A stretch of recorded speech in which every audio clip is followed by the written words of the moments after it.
राहुल लाल जी, मैं आपके पास लौटूंगी, आगे बिहार के समीकरण को भी समझूंगी और इस खबर पर, यानी कि बिहार चुनाव के महा कवरेज लगातार जारी है। अब आगे बढ़ते हैं, अब जरा रुख दिल्ली का कर लेते हैं और दिल्ली से बड़ी खबर, दिल्ली कार ब्लास्ट से जुड़ी इस वक्त की बहुत बड़ी खबर सामने आ रही है। पुलवामा पुलिस ने एक व्यक्ति को हिरासत में लिया है। दिल्ली कार विस्फोट मामले से जुड़े होने की आशंका, हिरासत में लिए गए व्यक्ति से अब पूछताछ जारी है। ये बहुत बड़ी खबर सामने आ रही है। दिल्ली कार ब्लास्ट में एक व्यक्ति को हिरासत में लिया गया है, पूछताछ हो रही है और पुलवामा पुलिस ने एक व्यक्ति को हिरासत में लिया है। क्योंकि देखिए, सलमान जो पहले ही बताया जा रहा था कि कार का मालिक है, लेकिन उसने ये बताया कि उसने कई लोगों को ये कार, यानी कि पुलवामा के एक शख्स को उसने कार बेची थी, इसके बाद कई लोगों को वो कार बेची गई है। और ऐसे में यानी कि सलमान ने जो बयान दिए, जो पूछताछ में उसने जानकारी दी है, उसी के आधार पर अब पुलिस एक के बाद एक कार्रवाई और हिरासत में भी लिए जा रहे हैं। अब पुलवामा पुलिस ने एक व्यक्ति को हिरासत में लिया है। दिल्ली कार विस्फोट मामले से जुड़े होने की आशंका इसकी बताई जा रही है। आखिर इसका क्या कनेक्शन है, पूछताछ में आखिर ये व्यक्ति क्या बताता है, ये बहुत अहम हो जाता है। क्योंकि दिल्ली में बहुत बड़ा धमाका हुआ, हाई इंटेंसिटी का ये धमाका, जिसने दिल्ली को दहला कर रख दिया, जिसमें 8 लोगों की जान चली गई, 20 लोग घायल हो गए हैं। अब हर एंगल से इस पूरे वारदात की जांच जारी है, जानने की ये कोशिश कि आखिर ब्लास्ट कैसे हुआ। क्योंकि देखिए, कई थ्योरीज की सामने आ रही है। कहा यह जा रहा है कि सीएनजी ब्लास्ट होने की वजह से धमाका हो सकता है। हालांकि अब जो है जांच एजेंसियां वो टेरर एंगल से भी इस पूरे मामले की जांच कर रही है और ऐसे में धरपकड़ भी शुरू हो चुकी है। अब पुलवामा पुलिस ने एक व्यक्ति को हिरासत में लिया, अब उससे पूछताछ भी होगी। आगे बढ़ते एक और बड़ी खबर का रुख करेंगे। दिल्ली में धमाके के बाद एक्शन में सरकार है। गृह मंत्री अमित शाह ने अधिकारियों की बैठक बुलाई है। गृह मंत्रालय में सुबह 9:30 बजे का समय है जब बैठक होगी। बैठक में सुरक्षा एजेंसियों के प्रमुख इसमें शामिल होंगे। तो गृह मंत्री अमित शाह खुद इस पूरी वारदात पर नजर बनाए हुए हैं, इस पूरे मामले को लेकर निगरानी बनाए हुए हैं। कल मौकाई वारदात पर गृह मंत्री अमित शाह पहुंचे थे, घायलों से भी मिलने के लिए पहुंचे थे। और इसी के साथ आज की बड़ी खबर ये कि बड़ी बैठक बुलाई गई है गृह मंत्री अमित शाह की तरफ से और 9:30 बजे का समय होगा, जिसमें सुरक्षा एजेंसियां के जो प्रमुख अधिकारी हैं वो इस बैठक में मौजूद होंगे। क्योंकि अब ये बहुत बड़ा सवाल हो जाता है कि दिल्ली, देश की राजधानी दिल्ली को आखिर दहलाने की कोशिश किसने की और इसके पीछे आखिर किसका हाथ है, क्या वजह, क्या कोई साजिश थी। तमाम ऐसी पहलू हैं जिस पर अब जांच होगी और गृह मंत्री खुद निगरानी बनाए हुए हैं। मनोहर केसरी दिल्ली से हमारे संवाददाता तमाम जानकारी के साथ जुड़ चुके हैं। मनोहर, 9:30 बजे का समय है जब गृह मंत्री अमित शाह की बैठक होगी, और क्या जानकारी? देखिए, बिल्कुल उस बैठक से पहले मैं बता दूं, मैं अभी लाल किले के पास उसी पार्किंग के पास मौजूद हूं जहां पर जो हुंडई गाड़ी i20 थी वो खड़ी थी 3:19 में इसी पार्किंग में। मैं अपने दर्शकों को बताऊं तो ये आप देखिए, सुनहरी मस्जिद है। सुनहरी मस्जिद के सामने ये पार्किंग का एरिया है, गाड़ियां पार्क की जाती है और यहाँ से सीधे लाल किला है। और दूसरी बात यह है कि जिस तरह से 3:19 में खबर मिली है कि 3:19 तक यहाँ पर i20 गाड़ी पार्क की गई थी और पार्क करने के बाद 6:48 से ये गाड़ी यहाँ से निकली है, जो पुलिस के अनुसार से सीसीटीवी फुटेज सामने आया है। तो यहाँ देखिए, बहुत सारी गाड़ियाँ लगी हुई है। कुछ देर पहले यहाँ पर बम स्क्वाड की गाड़ियाँ भी आई थी, वो चेक कर रही है। दिल्ली पुलिस के जवान लगातार चेक कर रहे हैं कहीं इसके अंदर कोई विस्फोट भी तो नहीं है। तो ऐसी स्थिति में हम दर्शकों को दिखा रहे हैं कि यहीं पर वो गाड़ी जो है i20 पार्क की गई थी। 6:48 में यहां से जो नेताजी सुभाष मार्ग है वहां की ओर रवाना हुई और 4 मिनट के बाद जो है सो ब्लास्ट होता है। तो ऐसे में पुलिस ने मामला दर्ज करके सारी चीजों को लेकर के जो है सो जांच कर रही है। आतंकवादी हमारे साथ दिल्ली पुलिस के ऑफिसर्स जुड़ चुके हैं, इनसे बात करते हैं। सर, क्या क्या? यस, एफआईआर रजिस्टर कर दी गई है। यूएपीए है, आर्म्स एक्ट है, बीएनएस है, उन सबकी धाराओं में किया गया। गाड़ी यहाँ पर कब आई थी और कब निकली यहाँ पर? देखिए, जैसे कुछ कंक्लूसिवली कंक्रीट सारा कुछ हो जाएगा, then we will inform. Sir, जो एफआईआर रजिस्टर्ड हुई है उसमें सेक्शंस क्या-क्या हैं और उनका अगर एफआईआर जो रजिस्टर हो चुकी है वो एक unlawful activities prevention act UAPA है, उसमें है, एक्सप्लोजिव्स एक्ट है और बीएनएस है उसके अंदर। सर, सीसीटीवी आया है, कौन सी पार्किंग में ये गाड़ी खड़ी हुई थी, उस पार्किंग से भी आपने जानकारी? मैं एक चीज आपको सबको बता देता हूँ, investigation is going on. We can not share each and every detail. एक बार इन्वेस्टिगेशन होगी, जैसे ही आगे कुछ भी कंक्लूसिव होता है then only I will be able to share. अभी मैंने क्या बोला आपको, यही बोला ना। इस तरह से डीसीपी नॉर्थ हैं जिन्होंने ये बताया है कि अभी इन्वेस्टिगेशन चल रहा है और गाड़ी यहाँ पर पार्क की गई थी, तो लगातार जो है सो जांच चल रही है। और पुलिस कई मामलों में दर्ज करके, अगर हम यूएपीए की बात करें या विस्फोटक रखने की बात करें, उस एक्ट के तहत यूएपीए 16-18 सेक्शंस के तहत भी मामला दर्ज करके मर्डर, अटेम्प्ट टू मर्डर के तहत जो है सो यहाँ। और आप देखिए ठीक है मनोहर, मैं आपके पास लौट रही हूँ, बड़ी खबर सामने आ रही है, इसके पास वापस आपके पास लौटूंगी। देखिए दिल्ली धमाके से जुड़ी एक और बड़ी खबर, दिल्ली कार धमाके से जुड़ी बड़ी खबर। सुनहरी मस्जिद पार्किंग पहुंची एनएसजी की टीम, जांच के लिए एनएसजी की टीम पहुंची है। धमाके से 3 घंटे पहले पार्किंग में कार खड़ी थी, लाल किले के पास है सुनहरी मस्जिद की पार्किंग, जहां पर 3 घंटे पहले यानी कि 6:52 में धमाका होता है। उससे पहले कार जो है पार्किंग में खड़ी थी। और मनोहर हमें वही जानकारी दे रहे थे, मनोहर जो आपने जानकारी दी कि देखिए धमाके से 3 घंटे पहले वहां पर कार पार्किंग में लगी हुई थी। ऐसे में सवाल ये उठता है कि क्या कार को पार्किंग में खड़ी कर देने के बाद क्या रेकी वहां पर की गई थी, और इसके बाद वहां पर तमाम चीजें जो हुई है, क्या समझ आ रहा है इन तमाम चीजों को जोड़ने के बाद और खबर जो निकलकर सामने आ रही है उसके बाद?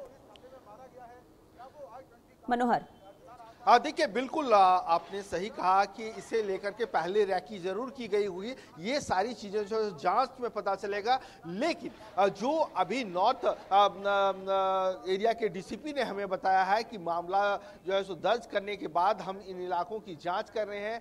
दिल्ली पुलिस और बम स्क्वाड की टीम कुछ देर पहले ही इसी पार्किंग में आई थी और यहाँ पर सो हर एक गाड़ियों की जाँच हो रही है। अभी खुद डीसीपी गए हैं यहाँ पर, क्योंकि जिस तरह से आप देखिए सामने सुनहरी मस्जिद है और सुनहरी मस्जिद के जस्ट अपोजिट जो है तो ये पार्किंग का एरिया है। मैं अपने कैमरा पर्सन अविनाश शुक्ला को कहूंगा कि वो उसी पार्किंग एरिया को दिखाएं जहां पर वो गाड़ी पार्क हुई थी। 3:19 में ये गाड़ी यहीं पर मौजूद थी जिस I-20 की बात हो रही है, क्योंकि जो उमर खालिद है, जो जैसे मोहम्मद से उनका संपर्क है, जिनका नाम इस घटना में आ रहा है, क्योंकि फरीदाबाद से भी इसका कनेक्शन है। बताया यह जा रहा है कि यही गाड़ी जो है कई लोगों को बेची गई थी और उसके बाद जो है सो फरीदाबाद में भी सितंबर महीने में पार्किंग को लेकर के झगड़ा हुआ था। याद होगा कि जिस तरह से पुलिस ने, फरीदाबाद पुलिस ने वहां पर विस्फोटक बरामद किए थे, 2900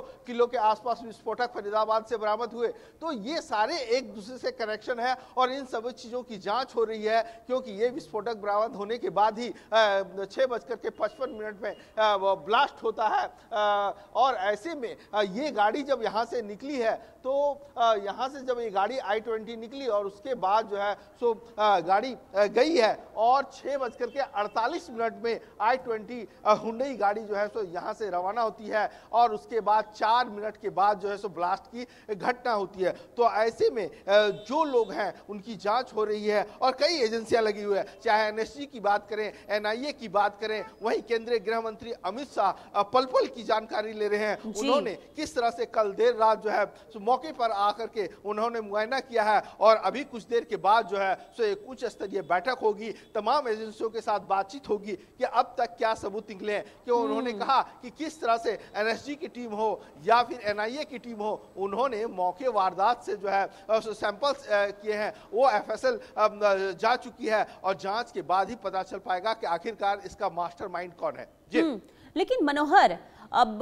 क्योंकि देखिए कई अलग अलग थ्योरी सामने आ रही है, यानी कि जब धमाका हुआ था तो ये कहा गया था कि सिलेंडर फटने की वजह से धमाका हुआ, इसके बाद ये कहा गया कि सीएनजी ब्लास्ट की वजह से धमाका हुआ है।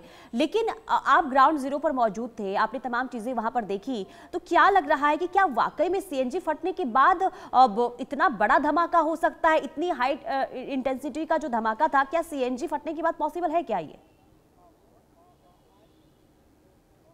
देखिए, मैं आपको बताऊं, कल जब लोकनायक हॉस्पिटल में केंद्रीय गृह मंत्री अमित शाह पहुंचे थे तो उन्होंने कहा कि हम सभी एंगल से जांच कर रहे हैं और हमारी टीम लगी हुई है, तमाम एजेंसियां लगी हुई है। तो ऐसे में देर रात तक जो है सो जो टेरर अटैक होता है, टेरर अटैक के तहत मामला दर्ज किया गया। मतलब अब जो है सो सीएनजी ब्लास्ट है या कौन सा ब्लास्ट है ये अभी कहना मुश्किल है, लेकिन सबसे बड़ी बात है कि आतंकवादी घटना हुई है, इसीलिए इस तरह के मामले दर्ज किए गए हैं सेक्शन 16 और 18 के तहत। उसके अलावा कई विस्फोटक सामान रखने के जो एक्ट होते हैं उसके तहत मामला दर्ज किया। मैं बार बार अपने दर्शकों को यह दिखाना चाहता हूं, ये रेड फोर्ट लाल किले की पार्किंग है जहां कार और बस जो है सो लगाई जाती है और यहीं पर वो I-20 की गाड़ी जो है सो कई घंटों तक, करीब 3 घंटे तक बताया जा रहा है। यानी कि अब जांच में ये भी जानना होगा कि ये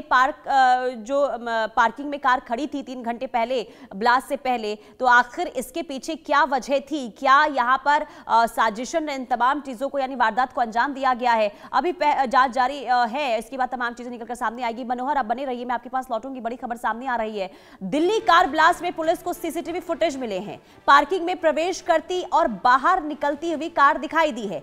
I-20 कार में अकेले बैठे दिखा संदिग्ध, कार सवार संदिग्ध की तस्वीर भी सामने आ गई है। सीसीटीवी में कैद संदिग्ध की तस्वीर। ब्लास्ट की जांच में तस्वीर, ये अहम सुराग अब हो सकती है। ये तस्वीर मैं आपको दिखा रही हूं, अब ये सीसीटीवी फुटेज जो अहम सुराग। और देखिए ये I-20 कार जिसमें ब्लास्ट हुआ था और इसी कार के जरिए, यानी कि देखिए इसमें संदिग्ध जो व्यक्ति दिख रहा है, आप देख सकते हैं कि ये बहुत अहम सुराग हो सकता है। यानी कि अब इस तक पहुंचने के लिए भी तमाम जो एजेंसी है वो पूरी कोशिश करेगी। तो दिल्ली कार ब्लास्ट से जुड़ी ये तस्वीर, नई तस्वीर हम आपको दिखा रहे हैं।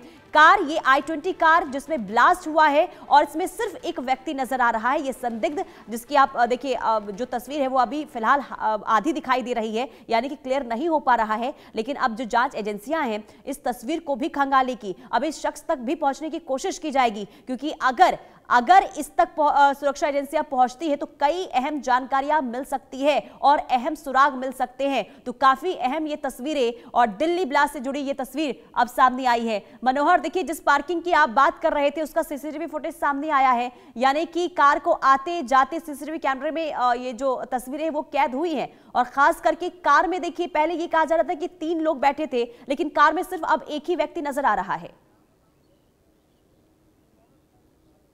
देखिए, बिल्कुल आपने सही कहा कि जो ड्राइव कर रहा था उस कार का, उसका एक पार्ट जो है सो सामने आया, चेहरा सामने नहीं दिख रहा है, लेकिन पुलिस की ओर से जो वो फुटेज या सीसीटीवी तस्वीर जो है सो सामने आई है उसमें साफ तौर से उसका राइट पार्ट जो है सो दिख रहा है, सामने वो बैठ करके ड्राइव करता जा रहा है। और ये आप देखिए जिसकी बात कर रहे थे, यही जो है सो सुनहरी मस्जिद के जस्ट अपोजिट जो है ये कार पार्किंग है और यहाँ पर I-20 हुंडई की जो है वो 3 घंटे तक वो गाड़ी यहाँ पर मौजूद रही, उसके अंदर लोग मौजूद थे और यहाँ से 3:19 तक ये गाड़ी यहाँ पर रही और उसके बाद वो गाड़ी जो है 6:48 में यहाँ से आप देखिए ये पार्किंग का जो है सो एग्जिट गेट है, पार्किंग के एग्जिट के गेट के बाद यहाँ से ये गाड़ी बाहर निकलती है और बाहर निकल करके बताया जा रहा है जो सीसीटीवी इसको फॉलो करते हुए आगे जाती है।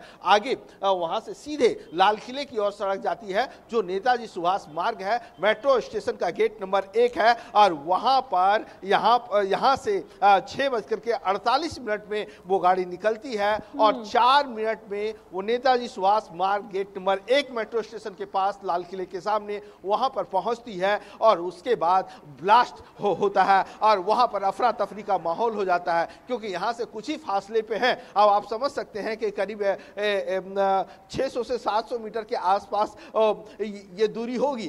तो ऐसी स्थिति में जो है सो पुलिस हर एंगल को लेकर के NSG, NIA सभी टीम लगी हुई है और तमाम जो स्पोर्ट्स है वहां से सैंपल्स इकट्ठा करके CFSL भेजा गया है, जांच की जा रही है, सीसीटीवी फुटेज इलाके का खंगाला जा रहा है कि आखिरकार और उनके साथ वो गाड़ी कब आई, किस तरह से यहाँ पर खड़ा हुई और वो कहाँ गई। क्योंकि बता दें कि जिस तरह से गुजरात की बात हो, गुजरात से 3 आतंकवादी गिरफ्तार हुए थे और उसके बाद फरीदाबाद में कल जिस तरह से विस्फोटक बरामद हुआ, 2900 किलोग्राम विस्फोटक बरामद हुआ, AK-47 बरामद हुआ। और ये जो गाड़ी जिसकी हम बात कर रहे हैं वो फरीदाबाद भी गई थी और सितंबर महीने में फरीदाबाद गई थी। और आखिर ये कार किस